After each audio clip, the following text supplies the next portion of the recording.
Oi,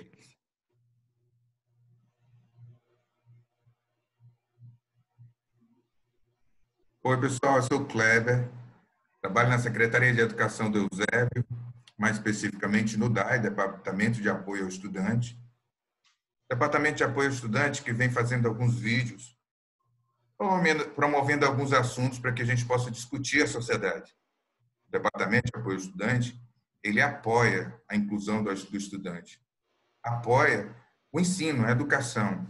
Algumas situações que levam os estudantes a não irem para a aula, a não terem um bom rendimento. Então, o departamento ele auxilia para que a gente possa ter um melhor rendimento escolar, né? Auxiliando os estudantes. Hoje, especificamente, a gente vai fazer uma entrevista sobre o assunto feminismo, violência sexual e assédio. Consequentemente, outros assuntos vão estar ao redor desses que eu coloquei. Eu convidei a Fabiana e a Iná para que a gente possa conversar sobre esse assunto e eu vou pedir para que elas, uma depois da outra, se apresentem. Primeiro a Fabiana, por favor.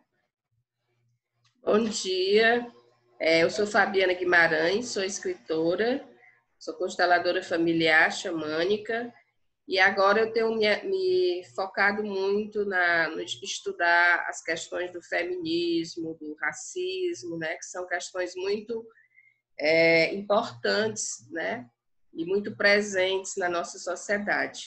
E é com muito prazer que eu estou hoje aqui com a Iná e com o Kleber para falar sobre esses temas tão presentes também na nossa sociedade, que precisam ser discutidos para que a gente possa encontrar uma luz para lidar com eles. É isso, né? Bom dia. Meu nome é Iná. Eu sou estudante de Ecologia da UFRN. Sou trabalhadora também. E é isto. Tenho isso a contribuir. Mais a minha vivência mesmo, de tudo que já passei. Não são muitas coisas, mas minha visão é diferenciada por ter os pais que eu tenho, professores. E é isso. Bem, pessoal, eu vou fazer perguntas para as duas para que a gente possa ter uma conversa sobre isso, tá? Então, assim, eu peço às duas, quer dizer, eu vou fazer essa pergunta para que as duas possam refletir sobre ela. Na verdade, assim, qual é o entendimento de vocês sobre a frase ou sobre a expressão não é não? E sobre o lugar de fala dentro desse assunto. Esse assunto que eu falo aqui é sobre feminismo, sobre violência sexual e assédio. Então, são duas questões que estão muito atreladas, né? Não é não. Assim, por que a importância do lugar de fala? Fabiana, primeiro. O lugar de fala, né, é de extrema importância, porque ele determina a tua visão de mundo, né, a partir das tuas experiências e do lugar que tu nasceu, né? Se, no entanto, no meu caso, no caso da Iná, né, que é o caso abordado hoje aqui, o nosso lugar de fala é o lugar de mulher, né? De mulher que nasceu numa sociedade onde a maioria não, onde a hegemonia é branca, né? Onde o homem, dentro dessa hegemonia, tem um papel preponderante, sempre ditou as normas, né? E nós, enquanto mulher, enquanto pessoas nesse lugar de fala da mulher, nós estivemos sempre no lugar das excluídas, né? Daquelas que não podiam falar, daquelas que a voz, o não delas muitas vezes não era e não é, né? Reconhecido como não, né? Num formato que vem lá da época da escravidão, né? Onde os senhores de engenho tinham, né? Ainda tem é o mesmo formato, não mudou muita coisa não, né?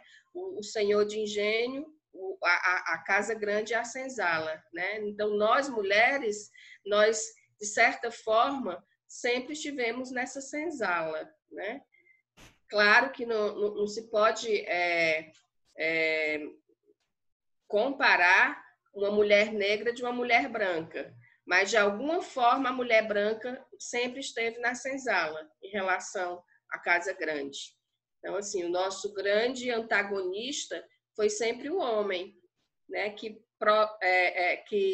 estava à frente de tudo, decidindo tudo, e que nós éramos e somos muitas vezes objeto, né, de prazer, objeto de submissão e opressão. É isso, mas lembrando de dizer que a opressão ela vem muito mais do homem branco, não é de todo homem. O homem preto ele também é ensinado, assim como as mulheres, a serem assediados e não falarem coisas do tipo. Agora, essa questão do não é não, eu acho que muitas mulheres não são ensinadas a falar não. Principalmente, tipo, as crianças, elas passam por assédio e não falam não sem saber.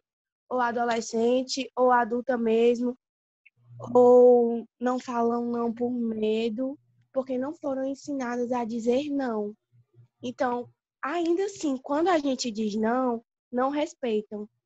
Mas é muito provável que quando a mulher está em uma situação de, tipo, vulnerabilidade, tipo, perto de sofrer um assédio ou um estupro, ela geralmente fica sem saber o que falar, sem ação, fica esperando que aquilo passe, porque a gente não é ensinada a ir contra isso, a achar que isso é errado. É isso. Tem uma pergunta aqui que eu acho que tem um pouco a ver com essa, que é a seguinte: os homens encostando em você no ônibus, né? O fio-fio no meio da rua, o elogio grosseiro também no meio da rua, ou seja onde for, o que isso tem a ver com assédio? Eu vou pedir para a Iná falar primeiro, depois para a Fabiana. Isso é assédio porque quando ele faz esse tipo de coisa, ele entra em uma intimidade comigo que eu não dei abertura. Ele me vê de uma forma sexual, sendo que eu estava sendo apenas eu, sendo uma pessoa normal. É isso que acontece, é isso que o machismo faz na sociedade. Ele, tipo, faz que os homens façam esse tipo de coisa, magoando o nosso estado ali. A gente estava sem fazer nada para eles, tá ligado? E eles fazem isso com a gente. Isso é assédio. Eu acho isso muito errado. Na real, é inadmissível que ainda exista, mas existe muito. A gente se priva de sair de casa com um short curto, com a saia curta, de um jeito para os homens não olharem, para os homens não assediarem, mas isso não importa, porque os homens assediam a gente independente da roupa. Porque às vezes eu saio com uma roupona e mesmo assim sou assediada, tá ligado? Eu acho que é uma coisa estrutural mesmo. Eu acho que eu tenho uma palavra bem importante sobre isso aí, Tainá, só para você continuar, porque existe uma questão aí colocada que é a naturalização, e a Fabiana também pode falar depois. Digo, os homens já colocam isso como sendo uma coisa natural. Se é uma coisa natural, eu posso fazer, né? Assim, se posso fazer, como é que a gente lida com isso? É verdade. Isso, né, é o espelho da estrutura na qual a gente vive, né? Uma estrutura machista, onde os homens acham que eles têm esse poder, essa liberdade, né? Fazer esses assédios com a gente, né? E muitas vezes, como a Iná falou, a gente apenas está sendo a gente mesma, né? A gente não está ali com o short curto, ou com a saia curta, ou com um sorriso aberto para seduzir ninguém. A gente está sendo nós mesmas, né? E são essas pequenas atitudes, pequenas entre aspas, que acontecem no cotidiano, que mostram, né, o tipo de machismo estrutural que a gente vive. Que os homens acham que a gente está ao dispor né, que toda hora a gente está aberta, tem que estar seduzindo, a gente está seduzindo, né? Ou não está, mas se eles estiverem afim, a gente vai ter que acatar, né? E isso é muito ruim, né? Como a Iná falou, é uma coisa muito opressora, porque a gente, às vezes, muitas vezes, a gente tem que deixar, ou, né, de ser a gente mesma, de ter uma atitude natural, porque com medo de ser algo sedutor, né? Algo que possa atrair esse tipo de assédio. E isso causa na gente um déficit muito grande, né? Porque olha a gravidade de você passar a vida sem poder ser você mesma. E muitas mulheres passam isso. Eu passei muito isso na minha vida. Eu sempre fui uma pessoa muito espontânea, né? Mas espontânea por ser eu mesma. E eu tive que me bloquear, né? Tive que aprender a me conter, a conter a minha espontaneidade por conta de, né, me proteger de determinados assédios. Tem um registro de uma revista que eu vi esses dias, dizia que milhões de crianças não têm o nome do seu pai no RG, né, o sobrenome do pai no RG. Eu conheço várias. Eu estou querendo saber de vocês, primeiro a Fabiana, depois a Iná, o que isso tem a ver com o assunto que a gente está falando? Eu acho que tem tudo a ver, né? Porque esse machismo estrutural que a gente vive, né? Ele traz muitas consequências, né? E uma delas são essas mulheres assediadas, né? Que muitas vezes entram em relações abusivas, né? Onde homens só estavam apenas querendo transar e a consequência é ter filhos que eles não assumem, né? Então, assim, eu acho que é uma consequência dos assédios, das violações, dos abusos sexuais e do machismo estrutural que a gente vive. Né? Tudo tem uma consequência. E a consequência é ter esse monte de filhos sem pai, sem pai não, né? Que todos temos pai, mas sem ter o nome do pai no registro, por conta de tudo isso que a gente vive. É mesmo. Eu também acho que os homens, eles são ensinados que, tipo, isso não é papel deles, cuidar dos filhos, não é papel deles. Então, é por isso que muitas vezes eu acho que isso é um aborto. O que um homem faz perante a mulher e um filho que ele tenha feito também é um aborto. Então, eles até julgam as mulheres abortarem, mas eles mesmos fazem isso. Aí eu penso que... E isso que tu falou é muito legal, né? Assim, porque como eles não assumem a responsabilidade da paternidade, né? Como para eles não tem nenhum ônus, né?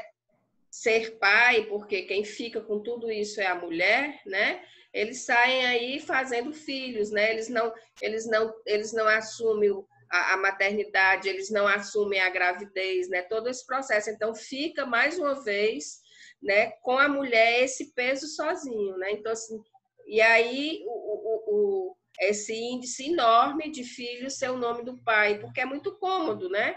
Eles apenas fazem o filho fruto de um assédio, fruto de uma violência, fruto de um estupro, e a mulher assume tudo isso só, né? Aí a gente volta lá para o formato estrutural, casa grande e senzala, né? Que não mudou nada, onde os homens brancos estrupavam, violentavam, abusavam as mulheres negras, né?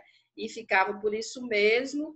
E a gente vê que a miscigenação, né, que é uma coisa muito falada, muito até proclamada pela sociedade, dentro dessa pseudo-democracia, né, negra, ela nada mais é do que a miscigenação é o fruto de abusos sexuais, de violências sexuais, né? Onde esse homem pegava as negras, pegava as índias e fazia tudo que queria, engravidavam, e é isso. Essa é a miscigenação, né? É o resultado de estupros, de violências e de abusos.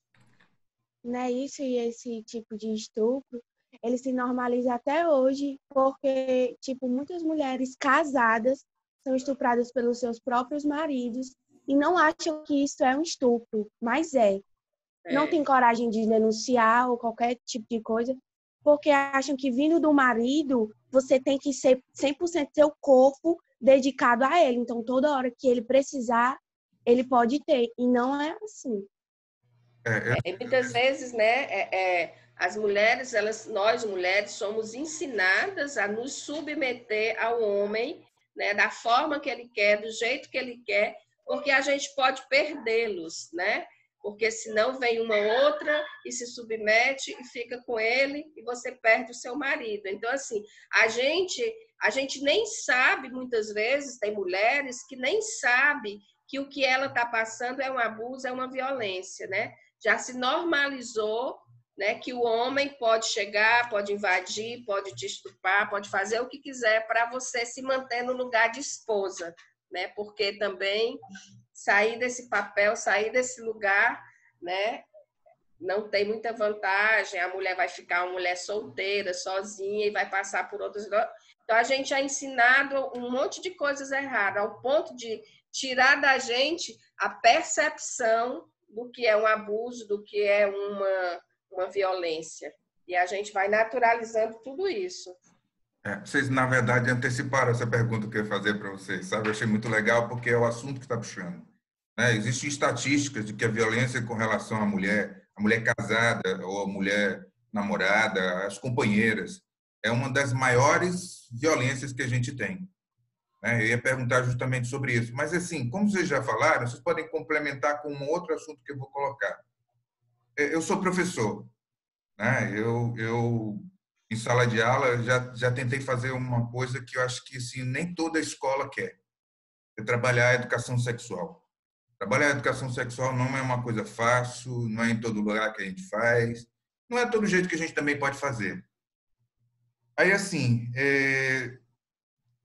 eu tive uma experiência que foi o seguinte, eu levei para a sala de aula uma estatística de estupro dos Estados Unidos, né, que colocavam 70% de mulheres nas universidades que eram estupradas. Quer dizer, essa estatística estava lá, eram resultados, eram coisas que eram divulgadas.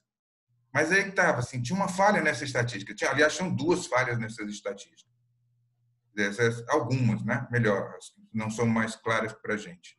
Quer dizer, uma falha era que, dentro da estatística, não contabilizava as mulheres que não diziam. Né? E uma outra falha é as mulheres que não sabiam que estavam sendo estupradas. Né?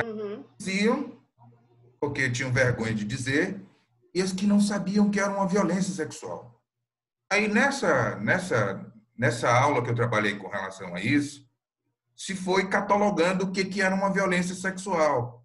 Algumas meninas começaram a dizer que a violência sexual é justamente aquela questão que a gente abriu aqui falando sobre ela, de que quando a gente diz não, é para que seja não e pronto, acabou-se. É intervir, porque o homem não tem poder para ir além disso. Aí, nesse caso, eu estou querendo saber de vocês, sabe, assim, qual é a importância de a gente trabalhar isso na escola? Qual é a importância de a gente trabalhar isso na família? Porque é lá o pai, é lá a mãe que fazem o machismo, né? Que trazem o machismo. Sei que você está se aperreando aí, Fala, Iná. Oi, pai. Antes de falar, eu quero abrir uma frase que é a seguinte. Eu acho que antes da mulher dizer não, o homem tem que perguntar se ela está confortável para tal situação, tá ligado? Por quê?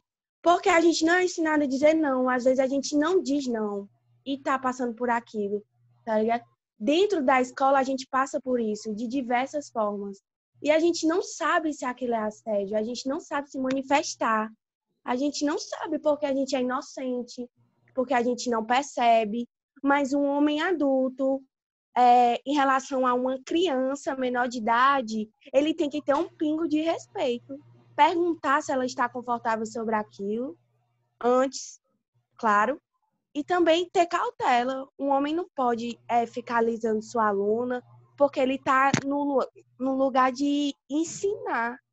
Então, assim, a educação sexual, eu acho que é muito difícil para a família, porque, assim, são poucos pais que tiveram educação sexual. Então, como é que eles vão ensinar para os filhos? Se eles também não tiveram educação sexual, sabe? Eu acho assim, hoje o senhor é uma pessoa muito legal e sabe muito sobre isso. Mas e aí, uns anos atrás, quando o senhor era meu pai, quando eu era criança? Poderia ter, tipo, me ensinado que aqui embaixo não é para ninguém tocar, só pode tocar se eu deixar, entendeu? Esse tipo de coisa, como teve aulinhas ensinando, e eu acho que é muito legal essa coisa de, tipo, essa evolução da educação, porque é necessária a educação sexual, sabe? De você saber que é o seu corpo e você manda nele. Mesmo sendo uma criança, as pessoas precisam ter respeito com ele também. É isso. Eu acho assim é uma importância imprescindível, né? Assim, que a família, que a escola, ela traga esse assunto para a discussão, né?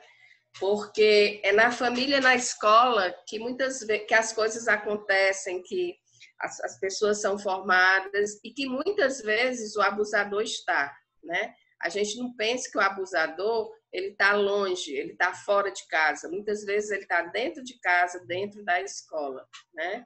E a gente, por ter sido educada nessa educação machista, né, que a escola e que a família propaga, que a escola e que a família ensina, porque é uma coisa estrutural.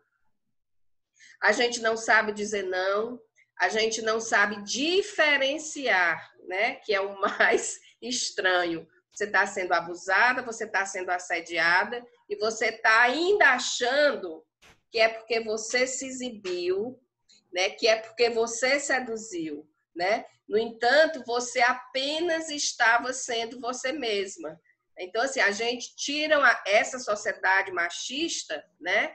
Ela tira da gente o direito de ser espontânea, o direito de ser sedutora naturalmente. Eu sempre fui uma pessoa que era espontânea, sedutora, né? Naturalmente. E assim, foi essa estrutura machista, né?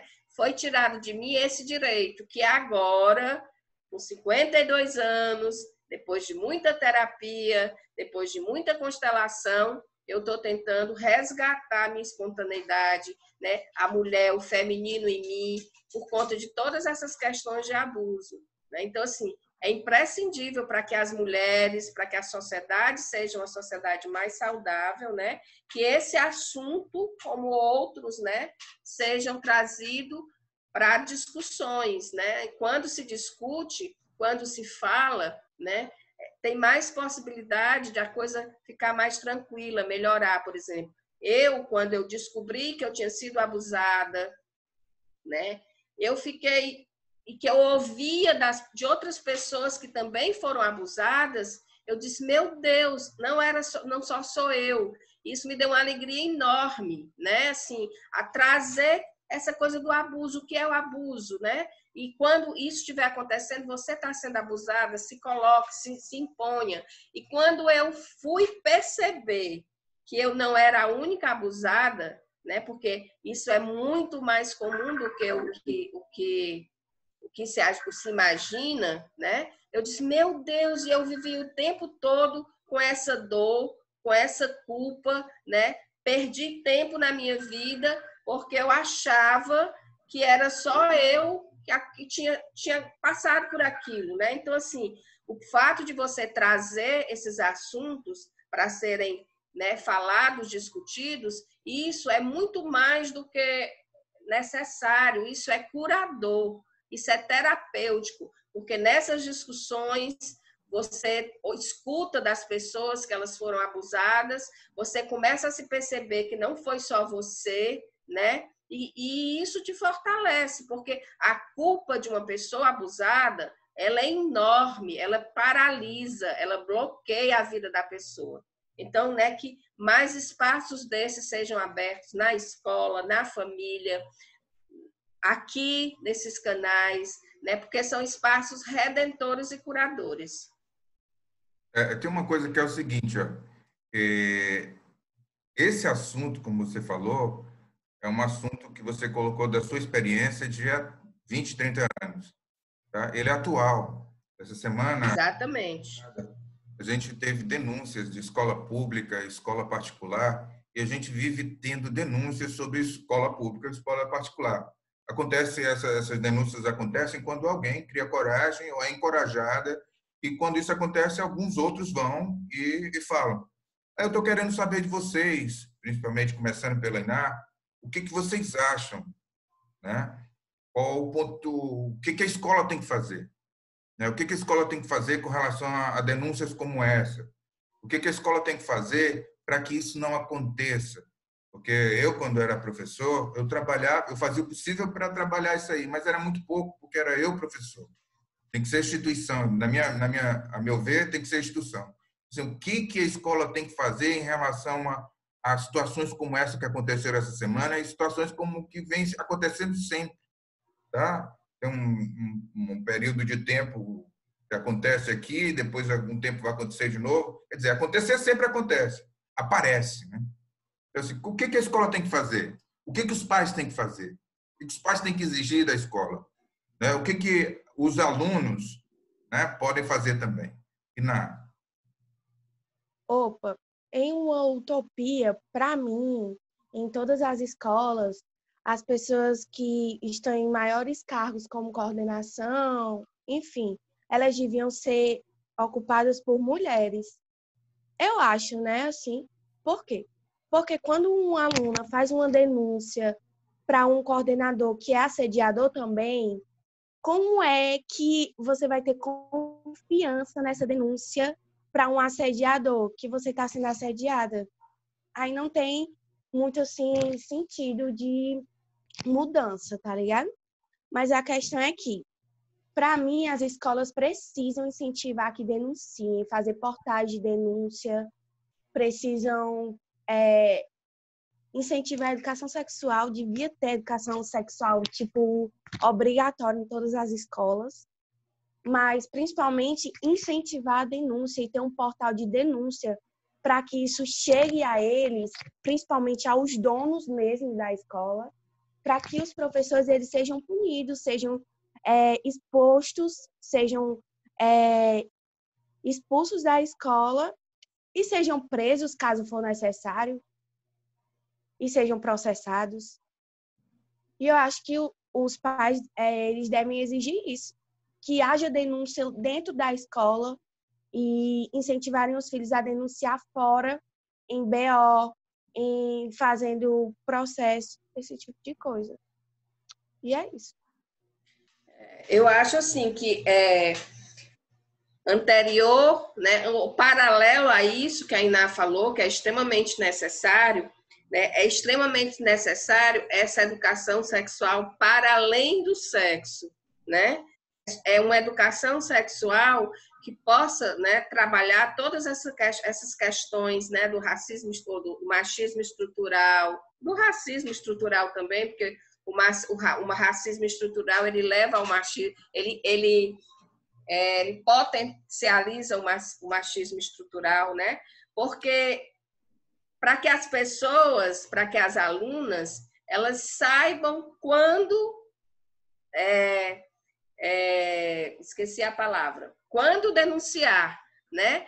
Para que elas tenham essa percepção do que é um abuso, do que é um assédio, porque muitas vezes, né, você nem sabe que está sendo assediada, então você não vai denunciar uma coisa que você não sabe, você nem sabe que está sendo abusada, você não vai denunciar uma coisa que não sabe. Então, assim, paralelo a esse canal de denúncia, né, um canal efetivo de denúncia, onde tenham consequências, é importante que se tenha todo esse trabalho de conscientização, né, do que é ser o feminino, dos direitos, do que é um assédio, do que é uma violência, para que as pessoas, para que as alunas, as mulheres, ao primeiro sinal de assédio, ao primeiro sinal de abuso, elas possam denunciar. né? E não só fazer isso quando a coisa já estiver em vias de fato, quando já tiver acontecido um verdadeiro abuso, um estupro, entendeu? Então, é preciso que as mulheres elas tenham consciência do que é isso.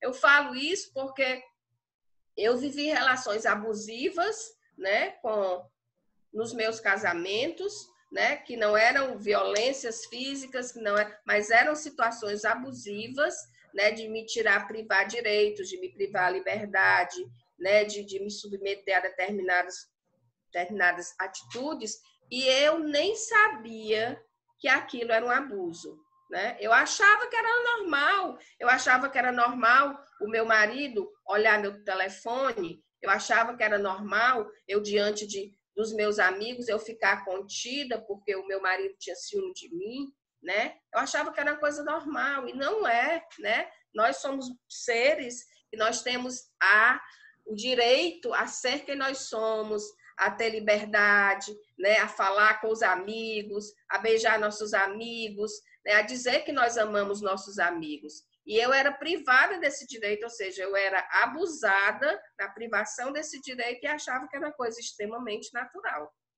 Tem uma coisa que eu acho que assim, nada de partidarismo, sabe? Nada de partidarismo, até porque isso não é necessário, não há necessidade disso para a verdade. Mas a gente tem uma coisa que é o seguinte: a gente está vivendo um governo em que intensifica a violência, um governo machista, né? Que foi punido com a justiça por conta de ser machista e grosseiro, de propagar o estupro, né? E, puxa, que registro é esse que a gente tem na sociedade brasileira, que mesmo depois de denúncias de corrupção, denúncias de violência, propagar a violência com arma, eu não estou querendo sair do assunto não, tá? Propagar isso tudo de violência contra as mulheres, ainda tem 32% de aprovação. Então, essa é a minha pergunta. Eu estou querendo ir concluindo com vocês, porque o tempo da gente é curto e esse assunto é maravilhoso para a gente conversar. Eu estou querendo saber de vocês o que tem a nossa sociedade que ainda 32% dela aprova esse tipo de situação. Inácia, você pode começar? Posso sim. Eu acho que isso aí é o conservadorismo acoplado nas cabeças das pessoas.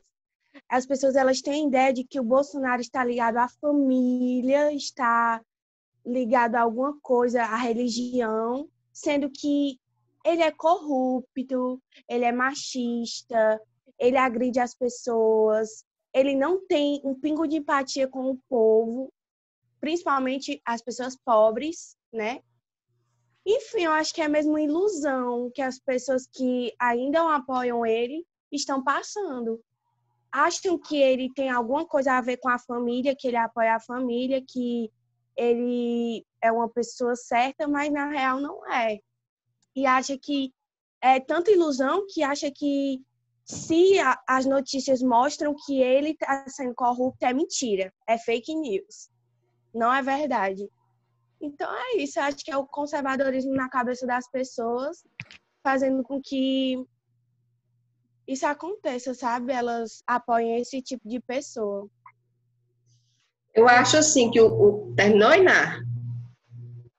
Eu acho que o Bolsonaro, né, ele apenas trouxe à luz, fez sair do armário toda essa estrutura, né, machista, racista, homofóbica, que existe, que é presente, que vem lá da Casa Grande Senzala, que perdura até hoje, e que estavam dentro do armário, né? Estavam dentro. Então, o Bolsonaro, ele é a representação disso, né? Não foi à toa que, quando apareceu um representante para isso, esse presidente foi eleito, né? Não sei se com a real maioria, mas ele foi eleito. Se ele foi eleito é porque o que ele representa ecoa, tem eco, né? Eu fico feliz que esse número está diminuindo, né?